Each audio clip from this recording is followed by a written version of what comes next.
ولا تكونوا كالذين تفرقوا واختلفوا من بعد ما جاءهم البينات وأولئك لهم عذاب عظيم. Assalamualaikum warahmatullahi wabarakatuh.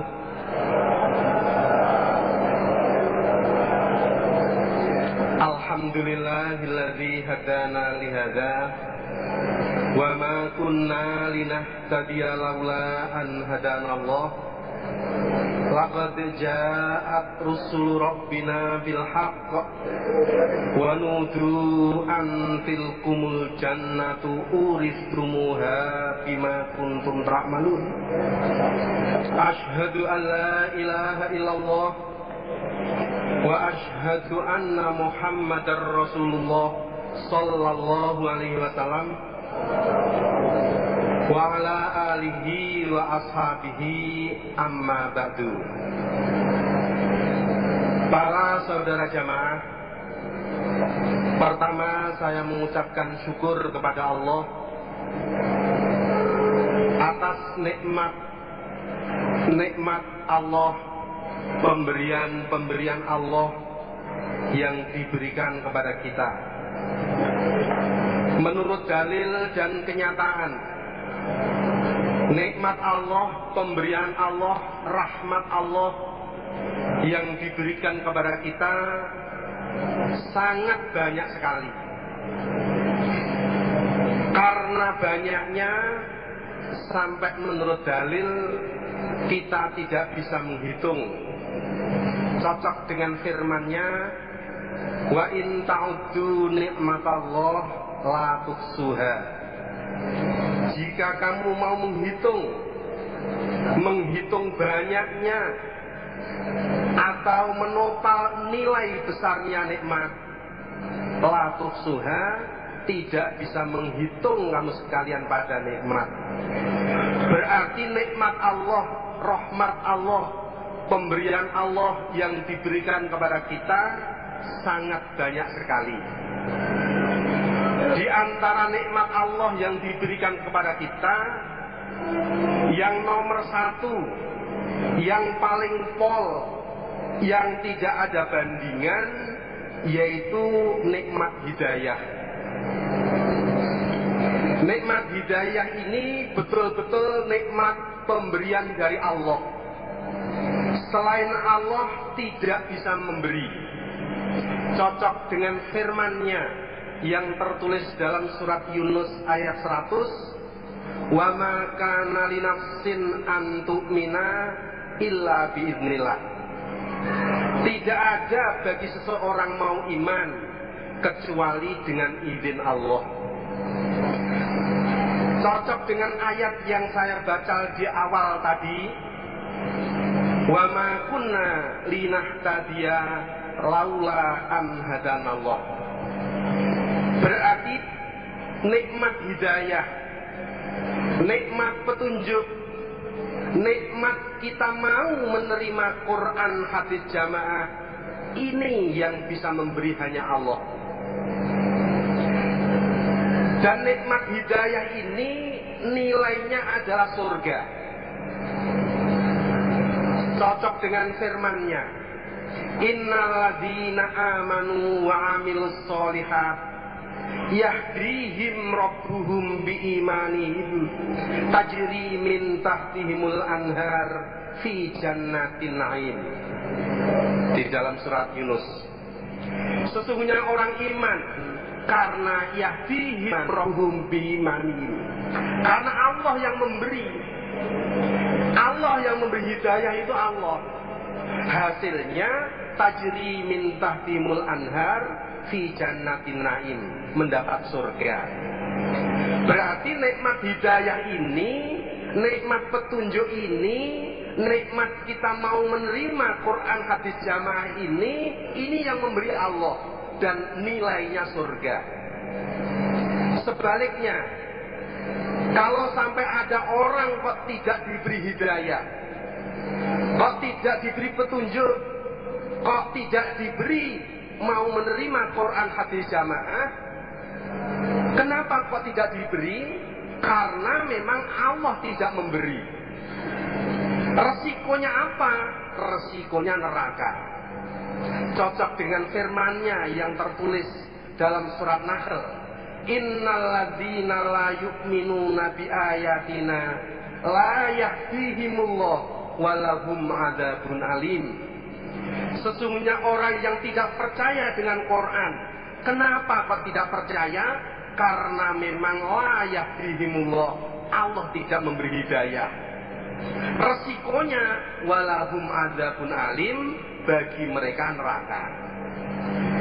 Berarti kita harus bersyukur kepada Allah.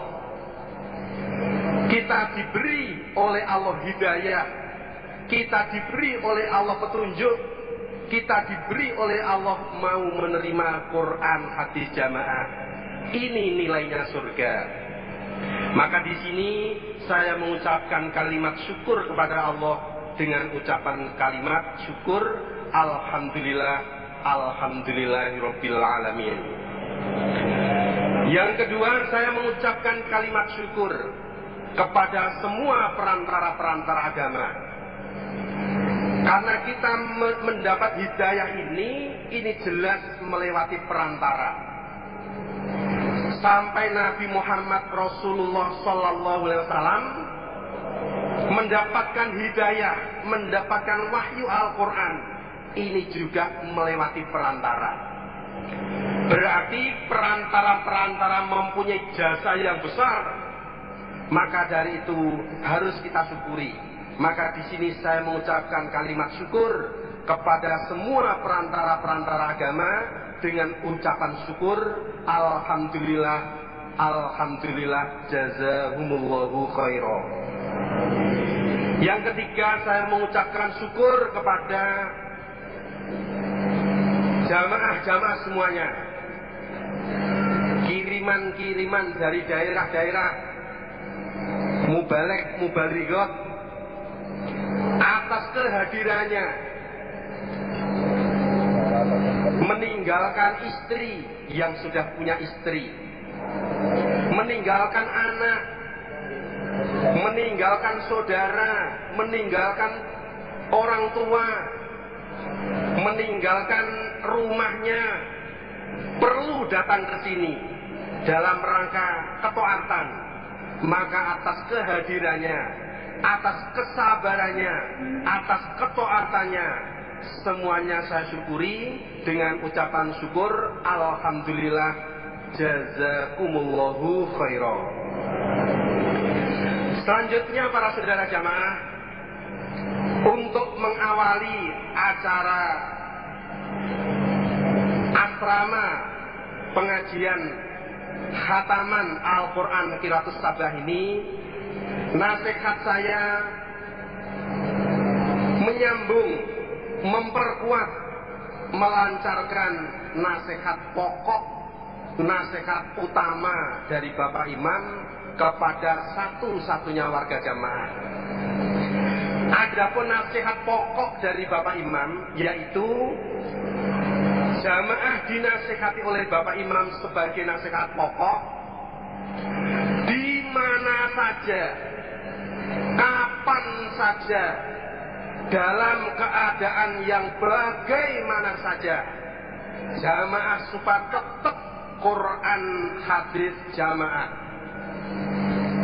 Mulai mengetahui, mulai mendengar, mulai insaf, mulai baiat, Quran hadis jamaah supaya ditetapi terus menerus sampai tutup pol ajal matinya masing-masing, disertai hati niat karena Allah. Ini sebagai nasihat pokok, nasihat utama dari Bapak Imam kepada satu-satunya warga jamaah di mana berada. Kenapa kalimat nasihat pokok dari Bapak Imam kok begitu? Karena tempat itu selalu berubah-ubah. Kita sekarang di sini, mungkin besok tidak di sini, mungkin tahun depan tidak di sini. Berarti tempat selalu berubah-ubah. Padahal tempat tidak bisa merubah jalannya masuk surga, selamat dari neraka. Maka kalimat nasihat pokok dari Bapak Imam, di mana saja waktu pun juga selalu berubah-ubah. Waktu sekarang jam 8:30 hari Rebu bulan Juni, mungkin bulan depan sudah lain bulannya, besok sudah lain harinya. Jadi besok 6 bulan lagi sudah lain tahunnya. Berarti waktu selalu berubah-ubah. Padahal waktu tidak bisa merubah jalannya masuk surga. Maka kalimat nasihat pokok dari Bapak Imam, kapan saja dan dalam keadaan yang bagaimana saja. Karena keadaan pun juga berubah-ubah. Keadaan sekarang, saya yakin siswa-siswa kiriman ini masih punya uang. Saya yakin, insya Allah itu betul. Karena memang baru datang uang yang untuk persiapan jajan sekarang masih utuh. Berarti saya yakin punya uang semua sekarang. Tapi insya Allah 10 hari lagi ada yang habis insya Allah. Nah, berarti keadaan berubah-ubah. Nah ini. Sekarang dalam keadaan sehat, suatu saat sakit pusing, suatu saat sakit gatel, suatu saat sakit emah. Berarti keadaan memang berubah-ubah. Sekarang dalam keadaan aman, alhamdulillah sekarang aman. Tetapi suatu saat nanti juga dalam keadaan tidak aman, karena dalilnya begitu. Berarti keadaan selalu berubah-ubah. Padahal keadaan tidak bisa merubah jalannya masuk surga. Maka dari itu kalimat nasihat pokok dari Bapak Imam, di mana saja, kapan saja, dalam keadaan yang bagaimana saja, supaya tetap Quran hadis jamaah sampai tutup pol ajal matinya masing-masing, disertai hati niat karena Allah. Adapun hasilnya, barang siapa yang mau menetapi Quran hadis jamaah sampai tutup pol ajal matinya masing-masing, hasilnya menurut firman Allah dalam Al-Quran dan menurut sabda Rasulullah Sallallahu Alaihi Wasallam di dalam Al-Hadis, wajib pasti dijamin surga. Berdasarkan firman-Nya, wa may yuti'illaha wa rasulahu yudkhilhu jannah, dan berdasarkan sabdanya, man arada hubbuhatal jannati fal yalzamil jamaah. Sebaliknya, kalau sampai tidak mau menetapi Quran hadis jamaah sampai ajal matinya masing-masing, entah sejak kecil sampai mati tidak mau menetapi Quran di jamaah, atau asalnya mau terus sebelum mati dia tidak mau, akhirnya mati dalam keadaan tidak menepi Quran jamaah, resikonya, ancamannya menurut firman Allah dalam Al-Quran dan menurut sabda Rasulullah Sallallahu Alaihi Wasallam, wajib pasti diancam neraka. Berdasarkan firman-Nya, wa may ya'sillaha wa rasulahu wa yata'adda hududahu yudkhilun naro, dan berdasarkan sabdanya, wa yadullahi ma'al jamaah wa man syadza syadza ilan nar. Ini tadi sebagai nasihat pokok, nasihat utama dari Bapak Imam kepada satu-satunya warga jamaah. Karena nasihat pokok dari Bapak Imam ini berdasarkan dalil, berarti kita sebagai orang jamaah harus mantap, harus yakin, karena berdasarkan dalil, tidak boleh ragu-ragu. mantep kita, yakin kita, faham kita bab masalah Quran hadis jamaah pasti surga, tidak Quran hadis jamaah pasti neraka, harus sama, harus sejajar dengan mantep kita bahwa Allah itu pasti satu.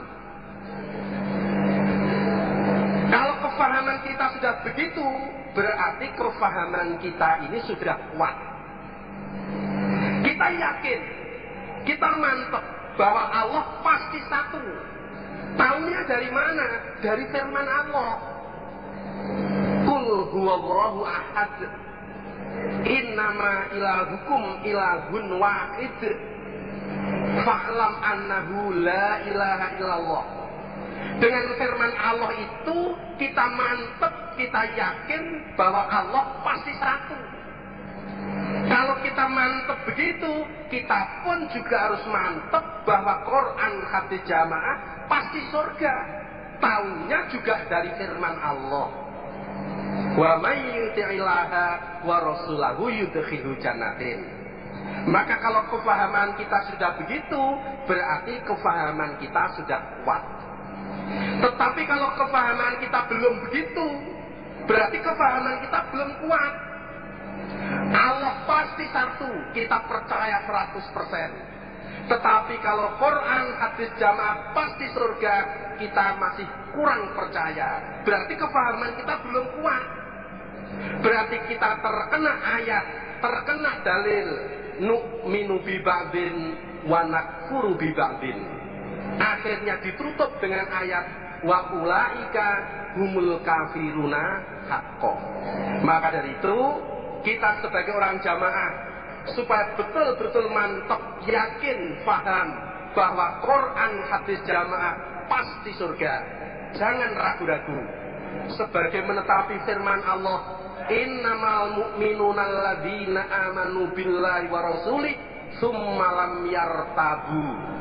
Sesungguhnya orang iman adalah orang yang percaya penuh apapun yang difirmankan oleh Allah dan percaya penuh apapun yang disabdakan oleh Rasulullah Sallallahu Alaihi Wasallam. Kemudian sama sekali tidak ragu-ragu. Maka dari itu nasihat saya sebagai memperkuat nasihat pokok dari Bapak Imam, kita supaya betul-betul mempunyai kefahaman yang kuat bahwa Quran hadis jamaah pasti surga, tidak Quran hadis jamaah pasti neraka. Mantapnya, yakinnya seperti Allah pasti satu. Selanjutnya para saudara jamaah, setelah kita mempunyai kefahaman yang kuat, setelah kita yakin bahwa Quran hadis jamaah pasti surga, kita berkewajiban menyampaikan. Kita berkewajiban amar ma'ruf. Quran hadis jamaah ini kita sampaikan kepada masyarakat sebagai menetapi dalil wal takum minkum ummatun yad'una ilal khair wa ya'muruna bil ma'ruf wa yanhauna 'anil munkar wa ulaika humul muflihun. Sebagai menetapi sabda Rasulullah sallallahu alaihi wasallam, muru bil ma'ruf wanhau 'anil munkar qabla an tad'uni fala ujibukum wa tas'aluni fala utikum wa tastansiruni fala ansurakum. Maka dari itu kita berkewajiban amar ma'ruf, kewajiban menyampaikan Quran hadis jamaah kepada masyarakat. Karena sebagai cantolan dari Bapak Imam almarhum dulu, saya masih ingat dulu Bapak Imam pernah nasihat begini. Orang yang tidak mau menetapi Quran hadis jamaah ini satu di antara tiga. Jadi selain orang Quran hadis jamaah ini pasti menempati satu di antara tiga. Nomor satu lupa, nomor dua bodoh, nomor tiga khianat. Berarti orang tidak jamaah itu salah satu di antara tiga ini. Mungkin dia nggak jamaah kenapa? Mungkin karena lupa. Dulunya tahu, tapi karena lupa. sehingga dia tidak netepi jamaah. Lah, kepada orang lupa harus kita ingatkan, ini yang benar. Quran hadis jamaah ini jalan ke surga. Maka kewajiban kita untuk mengingatkan. Yang nomor dua, orang bodoh. Kenapa dia kok tidak netepi Quran jamaah? Mungkin dia bodoh karena nggak tahu kebenaran, nggak tahu jalan ke surga. Nah, maka dengan orang bodoh kita beri pelajar, kita nasihati, kita ajak. Nah ini, kita arahkan, kita ajak ngaji. Itu kita dalam menghadapi orang bodoh. Yang nomor tiga, orang khianat. Kenapa dia nggak mau netepi Quran jamaah? Mungkin dia tahu tapi khianat. Nah, dengan orang khianat kita cari selamat. Caranya begitu. Maka setelah kita mantap, setelah kita yakin bahwa Quran hadis jamaah jalan untuk ke surga, kita berkewajiban amar ma'ruf, berkewajiban menyampaikan kebenaran ini kepada masyarakat, bahwa ini jalan ke surga, ini jalan selamat dari neraka.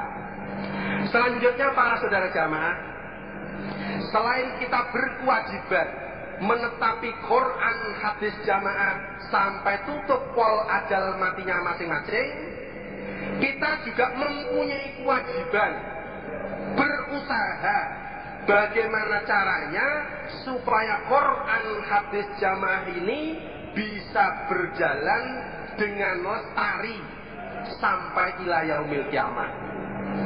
Jangan sampai punah, jangan sampai macet.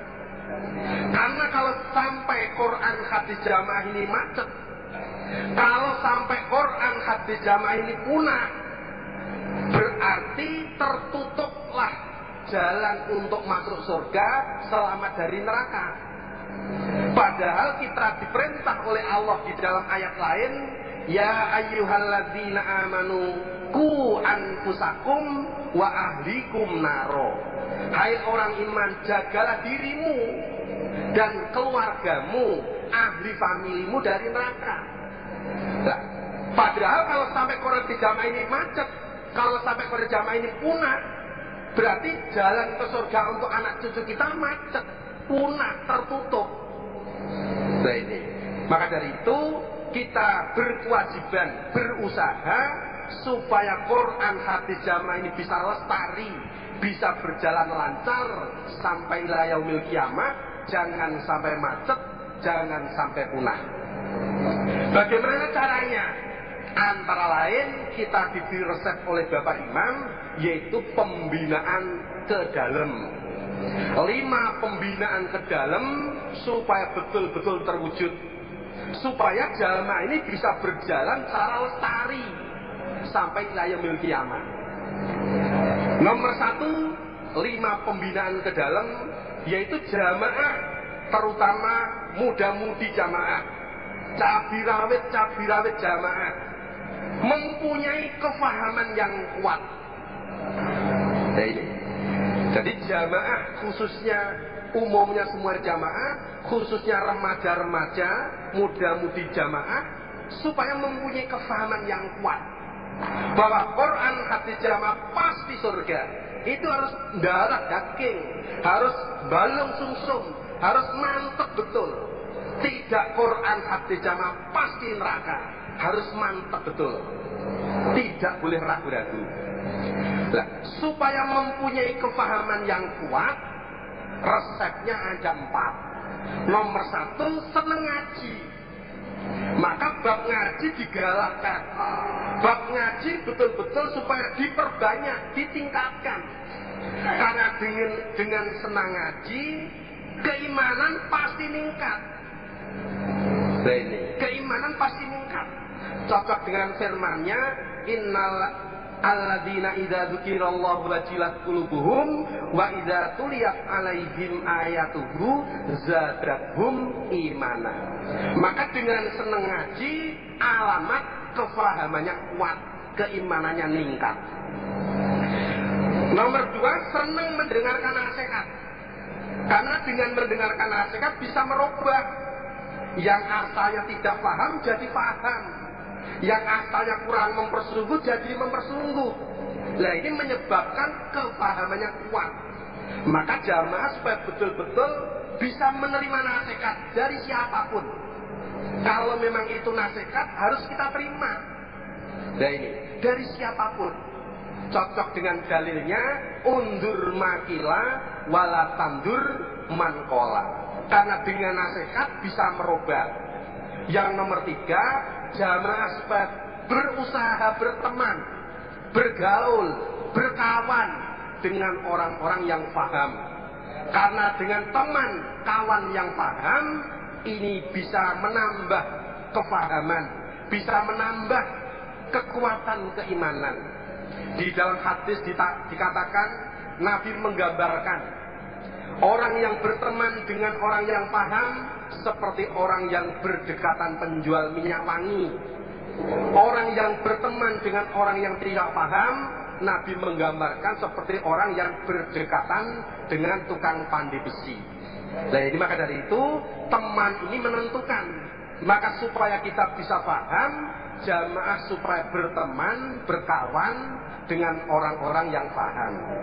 Nomor 4, syarat supaya orang bisa menjadi orang paham, yaitu jamaah supaya ridho dengan ijtihad imam yang bermusyawarah.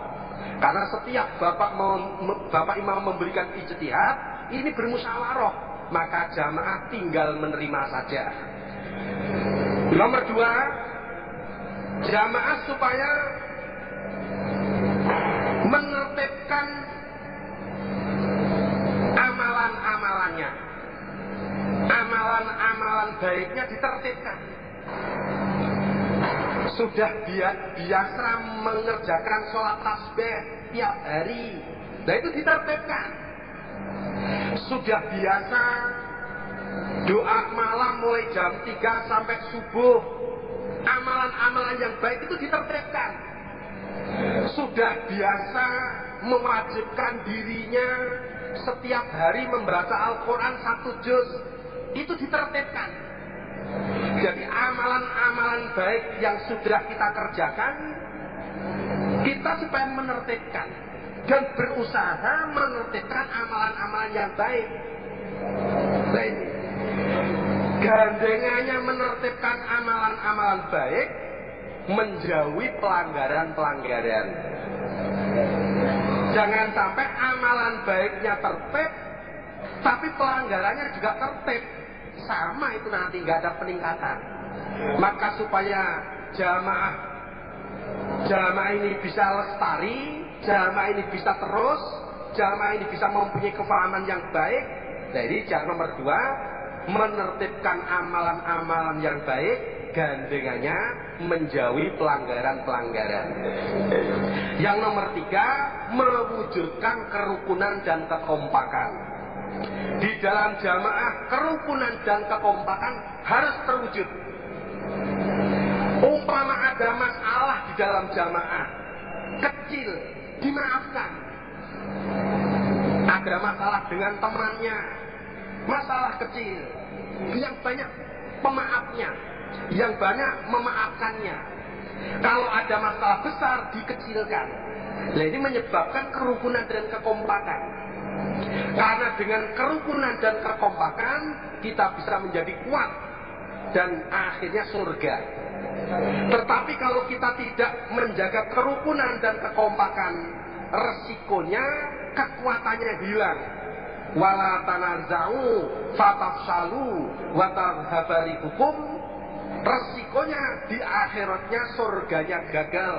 Cocok dengan sabda Rasulullah sallallahu alaihi wasallam, walladzi nafsi biyadihi la tadkhulul jannata hatta tu'minu wala tu'minu hatta tahabbu.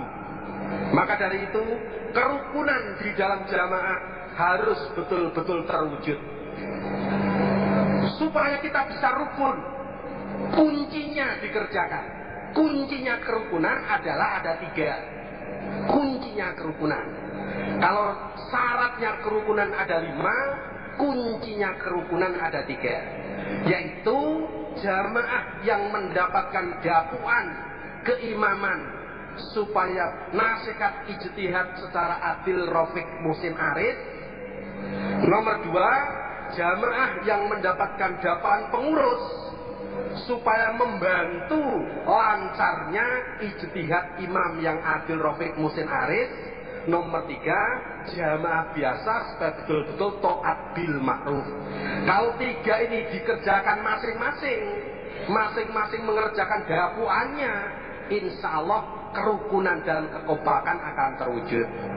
Yang nomor 4, pembinaan ke dalam, yaitu harus terwujudnya adil dan taat. Di dalam jamaah adil dan taat harus terwujud. Karena adil dan taat ini kalau sampai terwujud, apapun yang direncanakan, apapun yang mau dikerjakan ini akan terwujud. Karena terwujudnya adil dan taat. Gedung Barokah ini kenapa kok terwujud megah seperti ini?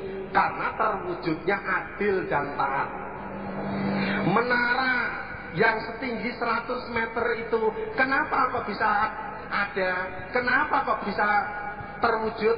Karena terwujudnya adil dan taat. Nah ini, para saudara jamaah, semua yang ada di dalam jamaah ini bisa ditiru oleh orang luar. Jamaah perempuan pakai udung, orang luar bisa niru. Jamaah laki-laki pakai celana di atas mata kaki, orang luar bisa niru. Hanya satu yang tidak bisa ditiru, yaitu terwujudnya adil dan taat.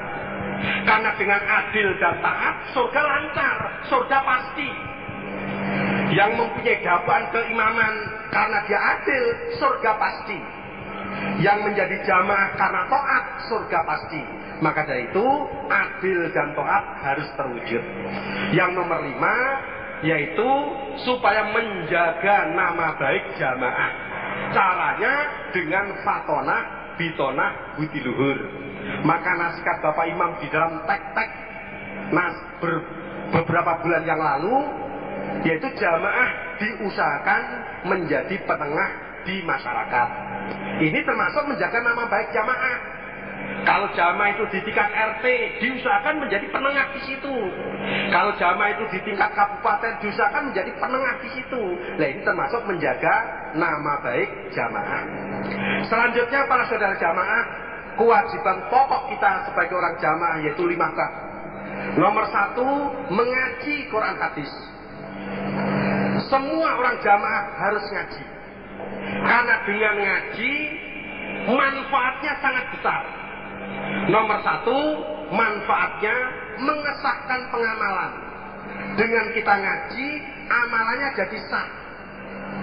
Tanpa ngaji tidak sah dan melanggar ayat wala taqfu ma laisa laka bihi ilmun. Maka dengan ngaji amalannya jadi sah. Kita ngaji kitab sholat, lalu sholat, sah sholatnya. Kita ngaji bab kitabul haji, lalu kita haji, sah hajinya. Kita ngaji bab wudu, lalu wudu, sah wudunya. Jadi dengan ngaji amalannya sah, amalannya diterima. Tanpa ngaji tidak sah dan melanggar ayat wala taqfu ma laisa laka bihi ilmun. Manfaat yang kedua, menghilangkan kebodohan. Bodohnya hilang. Asalnya bodoh tidak tahu, karena ngaji jadi tahu. Bodohnya hilang. Nah ini, asalnya nggak tahu haji itu bagaimana, haji kiron itu bagaimana, haji tamato itu bagaimana, haji ifrat itu bagaimana, nggak tahu, bingung. Karena ngaji jadi jelas, jadi bodohnya hilang. Karena nggak tahu bacaan qiraatus sabah itu gimana, bacaan hamzah itu bagaimana, bacaan kolon itu bagaimana, bacaan susi itu bagaimana, nggak tahu. Karena ngaji jelas, oh ini bacaan susi itu begini, oh bacaan hamzah itu begini, tahu. Bodohnya jadi hilang. Nah ini manfaat kedua. Manfaat ketiga, meningkatkan keimanan. Imannya ini bisa meningkat. Karena keimanan yang ada dalam hati itu menurut dalil naik turun. Cocok dengan dalilnya al-imanu yazidu wa yanqusu. Jadi keimanan ini naik turun. Dalilnya begitu, kenyataannya juga begitu, bahwa keimanan itu naik turun. Suatu saat yazidu, suatu saat wa yanqusu. Keimanan kok naik turun? Gimana contohnya? Contoh. Ini contoh keimanan naik. Nah ini, supaya ditiru. Dan contoh keimanan turun, jangan ditiru. Contoh keimanan naik turun. Masjid ini, Masjid Baitul A'la ini belum adzan. Muadzinnya Mas Sabik belum adzan. Kita sudah wudhu. Terus masuk masjid, sholat 2 rakaat tahiyatul masjid, menunggu adzan, menunggu qomat sambil deres, terus ikut sholat berjamaah. Ini keimanan pas tingkat. Padahal masjidnya belum adzan, tapi kita sudah wudhu, sudah masuk masjid, deres, nunggu adzan, nunggu qomat, ikut sholat jamaah. Ini pas keimanan yazidu. Nah ini supaya ditiru. Nah ini diusahakan siswa-siswa ini niru. Nah, contoh keimanan menurun. Ini contoh keimanan menurun. Sudah qomat, masih duduk di sekitar ringin. Jadi berarti keimanannya menurun. Padahal sudah ada lama, hampir qomat, masih duduk-duduk di sekitar ringin depan itu. Jadi ini pas keimanan menurun. Nah ini jangan ditiru. Di situ sudah ada tulisan di ringin situ. Tidak boleh duduk di sini kalau adzan sudah dikumandangkan. Maka keimanan yang khusyuk ini jangan ditiru. Nah ini, maka diusahakan selama dan seterusnya, khususnya selama di pondok ini saya nasihat, diusahakan begitu adzan cepat-cepat wudhu dan cepat-cepat masuk masjid untuk mengikuti sholat berjamaah. Karena kalau tidak begitu berarti menempati pas wayang khusyuk. Padahal ingat, mati datangnya sholat waktu. Nah, bagaimana caranya supaya kita pas mati, pas iman meningkat? Caranya hanya satu, yaitu ngajinya supaya ditertibkan. Karena dengan ngaji tertib, imannya pasti meningkat, pasti zadathum imana. Nah ini, wa ala rabbihim yatawakkalun. Manfaat yang keempat yaitu meningkatkan derajatnya. Derajatnya oleh Allah ditingkatkan. Cocok dengan firman-Nya, yarfa'illahu alladzina amanu minkum walladzina utul ilma darajat. Allah mengangkat orang iman dan orang-orang yang ngaji. Orang ngaji itu diangkat oleh Allah derajatnya. Derajatnya oleh Allah diangkat. Nah ini, bagaimana contohnya, prakteknya derajatnya diangkat? Contoh, mantan Presiden RI yang ketiga, yaitu Bapak Profesor Dr. Habibie. Itu dulu pada waktu masih menjadi Menristek, itu sering berkata teknologi. Kalau yang lain itu biasanya teknologi, itu menteri-menteri yang lain itu teknologi itu. Tapi kalau Pak Habibie enggak teknologi sampai ngorok begitu. Karena dia Menristek. Waktu Pak Habibie masih jadi Menristek, menyontohkan aluminium itu 1 kilo rosokan aluminium, rosokan panci, rosokan dandang yang dari aluminium itu per kilo nilainya, harganya 50.000 rupiah. Rosokan aluminium itu nilainya, harganya cuma 50.000 rupiah. Nah ini, nah, karena dikasih ilmu, kemudian menjadi sayap pesawat, menjadi ekor pesawat, menjadi bodi pesawat, nilainya berubah. Yang katanya per kilo rosoannya menjadi Rp50.000, setelah dikasih ilmu jadi sayap pesawat, nilainya menjadi 50 juta. Padahal 50.000, kenapa kok menjadi 50 juta? Karena dikasih ilmu. Baik. Jadi nilainya diangkat.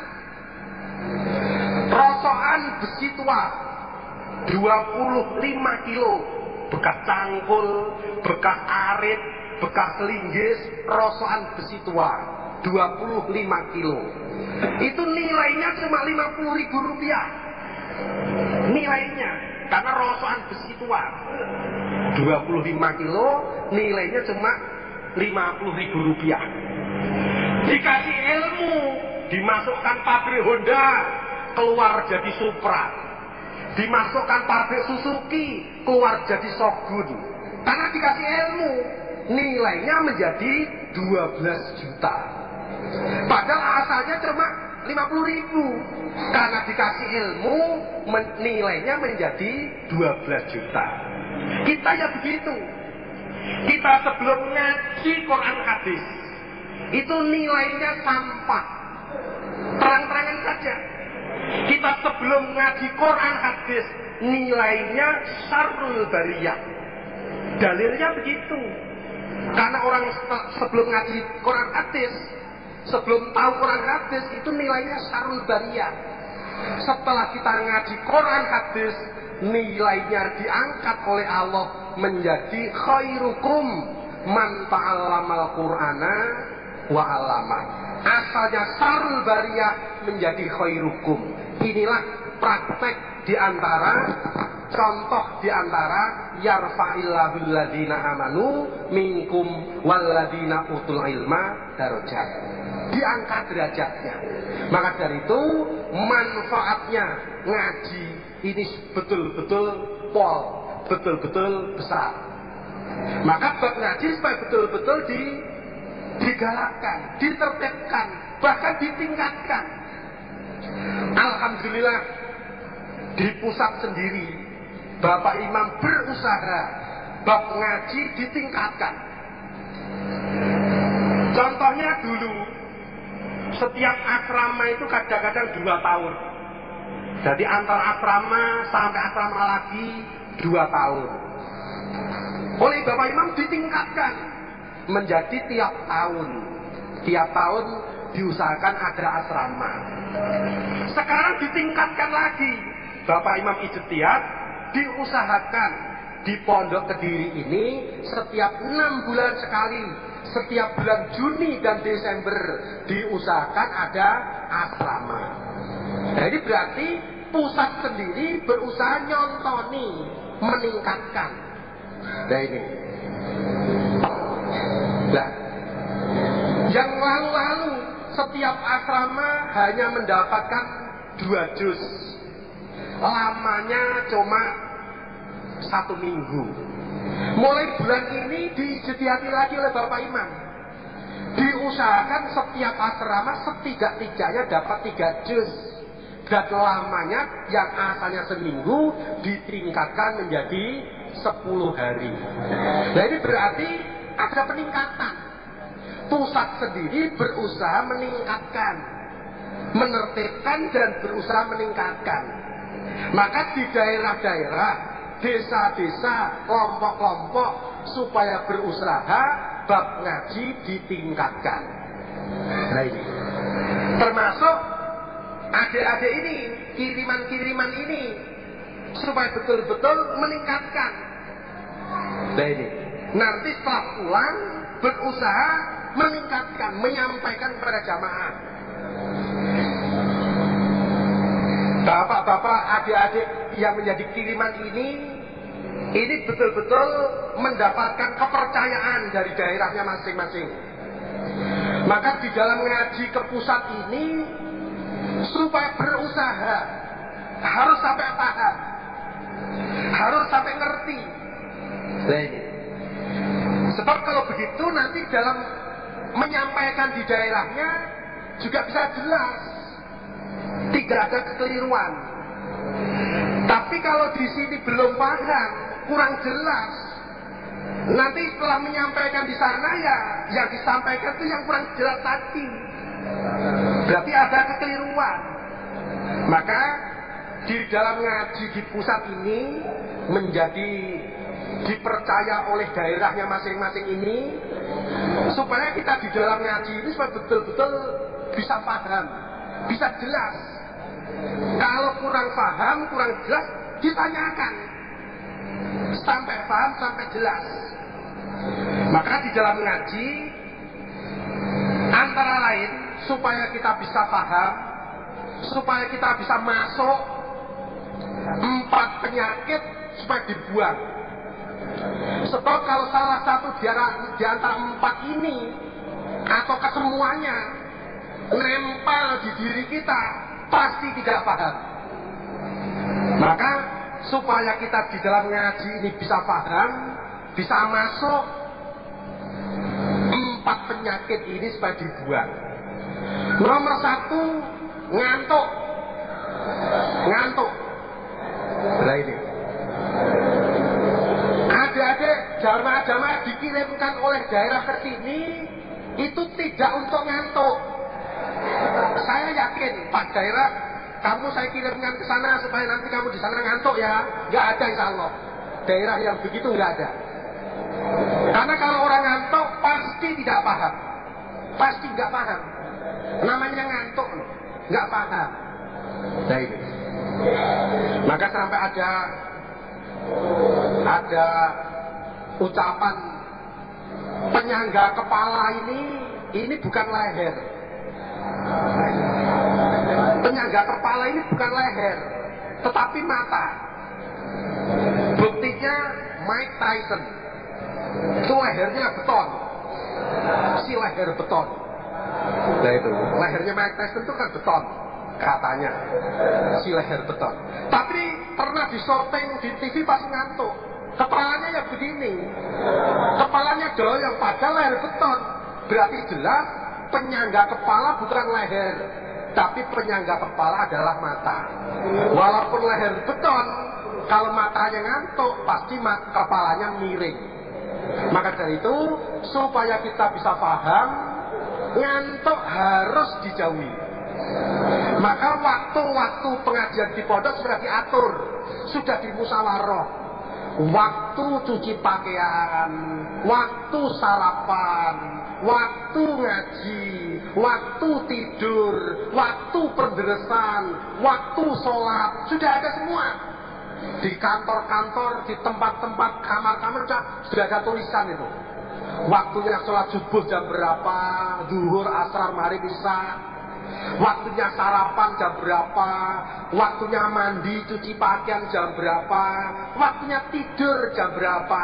Kalau waktu-waktu itu ditetepi, insya Allah nggak ada kata-kata ngantuk. Karena waktu tidur sudah ada. Yang menyebabkan ada ngantuk karena waktu tidur untuk ngomong, waktu tidur untuk ngomong, untuk nyeritakan cewek, nah itu. Waktu tidur untuk ke warung, waktu tidur untuk jalan-jalan, ini yang menyebabkan ngantuk. Maka kalau peraturan-peraturan itu sudah ditetepi, nggak ada salah kata-kata ngantuk. Karena waktu istirahat ada, waktu makan ada, waktu ngaji ada, waktu sholat ada. Maka waktu-waktu di pondok supaya betul-betul ditertibkan. Nomor 2, ngelamun. Orangnya kok depannya Quran, sampainya muyasar, matanya melihat, tangannya megang pulpen, tapi pikirannya sama mbak siapa, pikirannya sama yang ada di rumah. Ngelamun, ini yang tidak bisa paham. Nah ini, maka supaya kita bisa paham dalam ngaji, nomor 2, ngelamunnya dibuang. Karena manusia itu menurut dalil nggak ada yang punya hati 2. Hatinya manusia ini pasti 1. Ma ja'alallahu lirajulin min qalbayni fi jawfi. Berarti kalau memikirkan satu, yang lainnya pasti terlupakan. Mikirkan sini, lainnya lupa. Mikirkan yang lain, sini lupa. Maka supaya di dalam ngaji ini bisa paham, nomor 1 ngantuk dibuang, nomor 2 ngelamunnya supaya dibuang. Yang nomor 3 ngobrol. Nah ini lebih parah daripada ngantuk, lebih parah daripada ngelamun. Karena kalau ngamun, karena kalau ngantuk, ini yang rugi dia sendiri. Tetapi kalau ngobrol, selain dia sendiri rugi, juga ikut merugikan teman di sekitarnya. Maka di dalam ngaji betul-betul supaya pemikirannya, telinganya, matanya dipusatkan kepada ustaz, kepada guru. Jadi bisa paham. Nah ini, jangan sampai ngobrol sendiri. Nah ini menyebabkan tidak paham. Yang nomor 4, dolanan.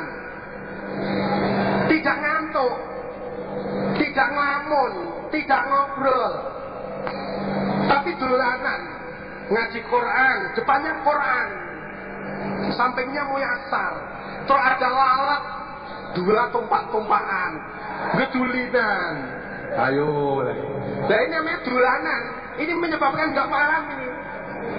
Biasa toh, pas Qurannya di depan ada lalat ini 2 dalam tumpah-tumpahan di depan.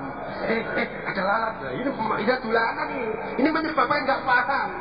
Nah ini, maka dari itu 4 penyakit ini supaya betul-betul dibuang. Nah ini, karena bapak-bapak, adik-adik ini mendapatkan amanah, mendapatkan kepercayaan dari daerah. Nah ini, calon-calon mubalik. Nah ini supaya betul-betul supaya bisa paham di sini dan bisa menyampaikan ngajinya supaya betul-betul diusahakan bisa paham. Kita mangkul kepada ustaz dan penderesan juga diusahakan mengikuti. Bahkan menjadi kewajiban bagi kiriman-kiriman dari daerah, ini sudah menjadi kewajiban yang harus dikerjakan dalam pengajiannya, mendapatkan ilmu mangkul dari ustaz, dan juga dalam penderesan juga supaya mengikuti.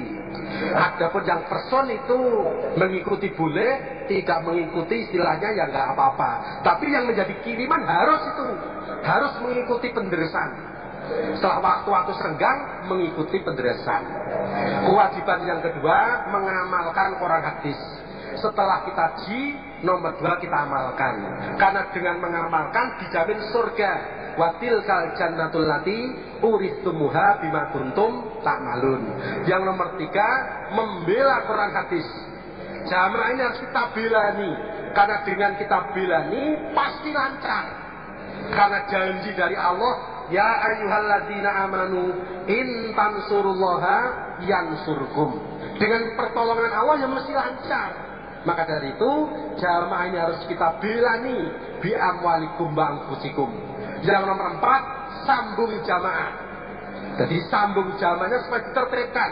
Maka diijtihati oleh Bapak Imam, jamaah supaya ditertibkan sambung di subnya masing-masing. Jamaah supaya ditertibkan sambung di kelompoknya masing-masing. Jamaah supaya ditertibkan sambung di desanya masing-masing.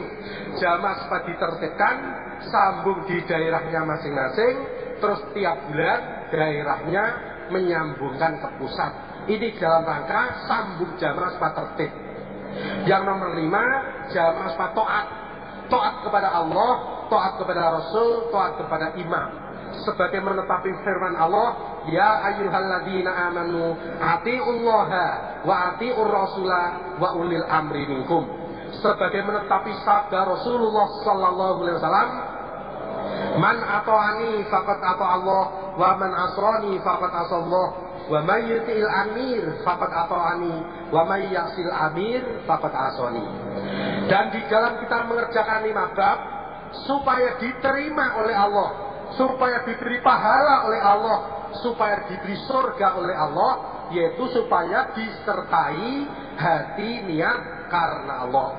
Karena dengan karena Allah, Allah menerima. Dengan karena Allah, Allah memberi pahala. Dengan karena Allah, Allah memasukkan surga. Dengan tidak karena Allah, Allah tidak menerima. Allah tidak memberi pahala. Cocok dengan firman-Nya. wa ma li ahadin 'indahu min nikmatin tujza illa btigha'a wajhi rabbihil a'la. Cocok dengan sabda Rasulullah sallallahu alaihi wasallam, innallaha la yaqbalu minal amali illa ma kana lahu khalisan wa btughiya bihi wajhuh. Maka di dalam kita mengerjakan 5 bab supaya diterima, supaya diberi pahala, supaya dimasukkan surga oleh Allah, yaitu supaya disertai hati niat karena Allah, ngajinya karena Allah, ngamalnya karena Allah, membelanya karena Allah, sambung jamrahnya karena Allah, taat kepada Allah karena Allah, taat kepada Rasul karena Allah, taat kepada imam karena Allah. Karena Allah ialah karena ingin ridhonya, karena ingin surganya, karena ingin terhindar dari murkanya, karena ingin terhindar dari nerakanya. Cocok dengan doa Rasulullah sallallahu alaihi wasallam, Allahumma inna nas'aluka ridhoka wal jannah wa na'udzubika min sakhatika wan nar. Selanjutnya para saudara jamaah, minggu yang lalu, minggu kemarin, saya menjumpai Bapak Imam. Karena gairahan yang lalu Bapak Imam tidak hadir ke Pondok Gede, lah gairahan kemarin bisa hadir ke Pondok Gede. Maka saya berusaha menjumpai jabatan tangan dengan Bapak Imam. Alhamdulillah kemarin daerahnya ramai sekali. Orangnya ya banyak, ya penjualnya ya banyak. Nah itu, karena sudah dengar, karena Bapak Imam mau ke Pondok Gede. Ramai sekali. Karena setiap saya ke Jakarta itu sebagai netepi kewajiban daerahan, istri ikut. Kadang istri pertama, kadang istri kedua, ada yang ikut salah satu. Nah itu ya saya ajak saja. Nah itu dimanfaatkan dengan jualan kudung. Kan di sini kan jualan kudung itu. Kalau Bapak Imam kas nggak ke Pondok Gede, itu biasanya cuma dapat 500.000, paling banyak 1 juta. Gitu. Kalau pas datang kemarin hampir 5 juta, berarti ramai memang banyak. Nah saya kemarin menjumpai Bapak Imam, jabatan tangan, laporan, Bapak insya Allah besok hari Rebo, ya hari ini di Pondok Kediri akan dimulai asrama. Dan saya minta doanya mudah-mudahan asrama bisa lancar. Bapak Amir mendoakan, selesai. Berarti sudah didoakan oleh Bapak Amir dan dimasukkan dalam teks kemarin. Selain laporan-laporan yang lain. Maka dari itu, di sini saya mewakili atas nama mewakili Bapak Imam. Saya mewakili atas nama teman-teman wakil 4. Dan saya atas nama pribadi menyatakan bahwa pengajian khataman Al-Quran Qiraatus Sab'ah juz 6, 7, dan 8 ini Bapak Imam nasihat kepada saya kemarin waktu saya ngomong. Saya ulangi lagi dulu karena masih saya ingat, belum saya sampaikan, nanti lupa. Jadi waktu saya izin mau di besok Rebo saat dimulai asrama, Bapak Amir ngomong sama saya begini, diusahakan asrama ini lebih tertib, lebih baik daripada asrama-asrama yang lalu-lalu. Ini saya sampaikan. Bab keamanannya diusahakan lebih tertib daripada asrama-asrama yang lalu. Bab keamanannya, bab kebersihannya diusahakan lebih tertib daripada asrama-asrama yang lalu. Nah ini bab sholatnya diusahakan lebih tertib, bahkan diusulkan bagaimana sholat asarnya jam 3:30 sudah diadzani, Bapak Amir tidak memberi izin, tetap jam 4, cuma diusahakan lebih tertib. Begitu azan asar jam 4, 5 menit paling lama 10 menit diusahakan sudah qomat. Nah itu pesan dari Bapak Iwan begitu, dan saya mumpung ingat saya omongkan. Makannya, antrinya, nah itu diusahakan lebih tertib daripada asrama-asrama sebelumnya. Jadi semuanya, pengalaman kita sudah berpuluh-puluh kali asrama, maka asrama ini diusahakan lebih tertib. Kalau kemarin-kemarin mungkin ada kekurangan-kekurangan, dengan kekurangan-kekurangan itu sekarang supaya ditertibkan. Nah itu, sholatnya, keamanannya, kebersihannya, nah itu, supaya betul-betul ditertibkan. Itu yang perlu saya sampaikan. Maka pengikut asrama supaya berusaha masing-masing supaya tertib, makannya ya tertib, antri ya antri, sholat ya begitu tertib, begitu ada dan cepat-cepat wudhu. Nah itu, tidur ya begitu, waktu ya tidur yang tertib, waktu tidur jangan sampai satu kamar isinya 10 orang, yang 4 juga tidur, yang 6 ngobrol sehingga mengganggu yang lain, berarti kurang tertib. Jadi pesan dari Bapak Imam kemarin, diusahakan asrama ini lebih tertib, lebih baik daripada asrama-asrama sebelumnya. Nah itu. Dan saya memang kemarin dari teman-teman wakil 4, insya Allah kalau memang ada Pak Aziz yang membuka, yang nasihat pembukaan, Pak Aziz karena nggak ada ya, yang ada saya, maka di sini saya juga mendapat izin untuk membuka. Maka dari itu izinkanlah saya membuka acara asrama ini. Bismillahirrahmanirrahim. Pengajian Al-Quran Khataman Qiraatus Sab'ah secara resmi dibuka.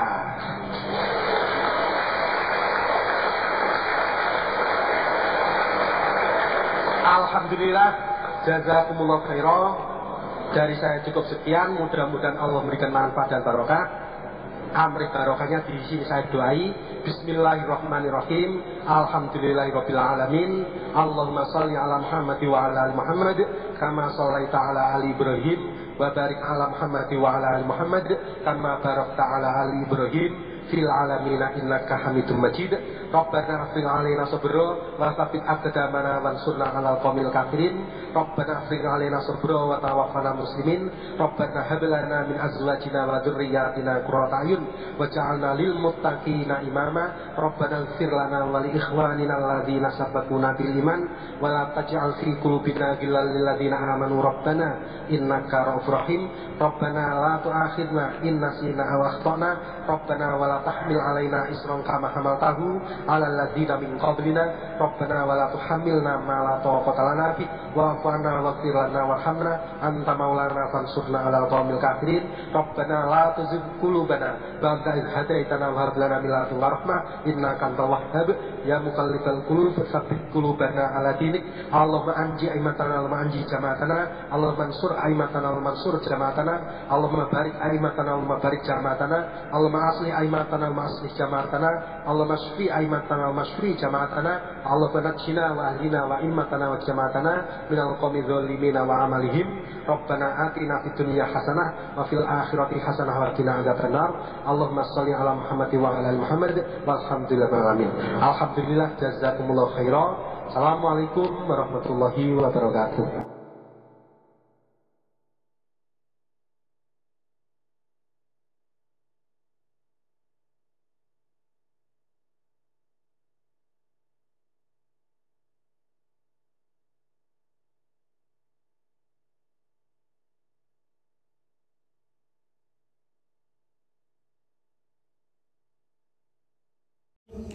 ولا تكونوا كالذين تفرقوا واختلفوا استضعفوا من بعد ما جاءهم البينات